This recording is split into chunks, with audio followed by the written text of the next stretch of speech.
کی پیروی کا نام ہے۔ اسی لیے بدعات کو ضلالت اور گمراہی قرار دیا گیا ہے، کیونکہ بدعت جو ہوتی ہے وہ اپنے دل کے ارادے سے اپنی خواہش کے مطابق ایک چیز آدمی کر لیتا ہے، اس کو دین سمجھ لیتا ہے، دین کے اس کو دین قرار دے دیتا ہے، وہ حکم کی اتباع نہیں ہوتی۔ تو اس واسطے شریعت نے یہ حکم دیا کہ رمضان سے 1-2 دن پہلے روزہ چھوڑ دو۔ کیوں چھوڑ دو؟ اس لیے چھوڑ دو کہ اگر 1-2 دن پہلے سے روزہ رکھنا شروع کر دو گے تو گویا تم نے اپنی طرف سے رمضان کے روزوں میں اضافہ کر دیا۔ اللہ تبارک و تعالیٰ نے تو تم پر 30 یا 29 روزے فرض کیے تھے، اسی کے ساتھ تم نے ملا دیا شعبان کے آخر کے 2 روزوں کو بھی۔ تو اب آگے رمضان میں تو رکھو گے 29 یا 30 روزے، اور اگر شعبان کا 30واں بھی رکھ لیا اور 29واں بھی رکھ لیا اور 28واں بھی رکھ لیا تو وہ 30 نہ رہے 33 روزے ہو۔ یہ اپنی طرف سے اضافہ ہوگا، فرض کے اندر اضافہ ہوگا۔ اور شریعت اس بات کا بڑا اہتمام کرتی ہے کہ کوئی آدمی اللہ تعالیٰ کے مقرر کیے ہوئے فرائض میں کوئی اضافہ بھی نہ کرے، کوئی کمی بھی نہ کرے، اس لیے منع کیا گیا۔ آپ نے یہ حکم بھی سنا ہوگا کہ فرمایا گیا کہ ایک طرف یہ فرمایا گیا کہ سحری جب کھاتے ہو روزے میں تو بالکل آخر وقت میں سحری کھانا زیادہ مستحب ہے، بہتر ہے۔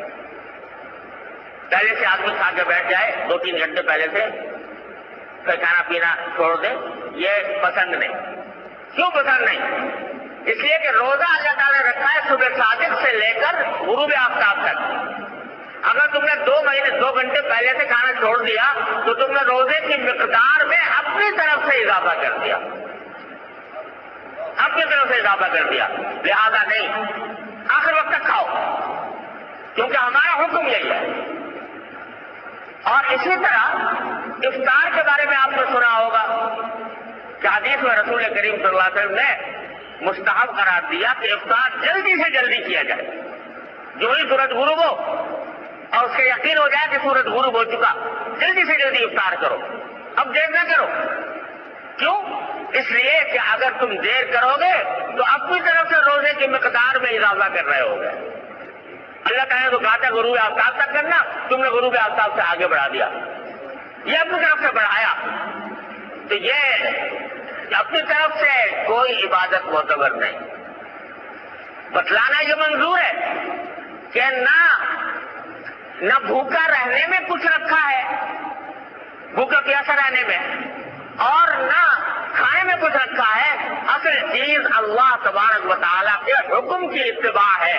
جب وہ کہے کہ بھوکا رہو، بھوکے رہو، جب وہ کہے کہ کھاؤ تو کھاؤ، اس وقت کھانا ہی فضیلت رکھتا ہے، اس وقت کھانے میں ہی ثواب ملے گا، کیونکہ اللہ تعالیٰ کا حکم ہے کہ کھاؤ۔ تو یہی معاملہ شعبان کے آخری 2 روزوں کا بھی۔ اس سے آپ اندازہ لگا سکتے ہیں کہ شریعت نے کتنی باریکی کے ساتھ اس بات کا لحاظ رکھا ہے کہ کوئی شخص دین میں اپنی طرف سے کوئی اضافہ نہ کرے، دین میں اپنی طرف سے کوئی چیز شامل نہ کر دے، چاہے وہ دیکھنے میں اچھی معلوم ہو رہی ہو، چاہے وہ دیکھنے کے اندر عبادت معلوم ہو رہی ہو، لیکن اللہ تبارک و تعالیٰ کی مقرر کردہ طریقے کے خلاف ہے، اس لیے اعتبار نہیں ہوتا، وہ پسندیدہ ہی نہیں، اس پر گناہ ہے۔ یہ دوسرا حکم تھا شعبان سے متعلق۔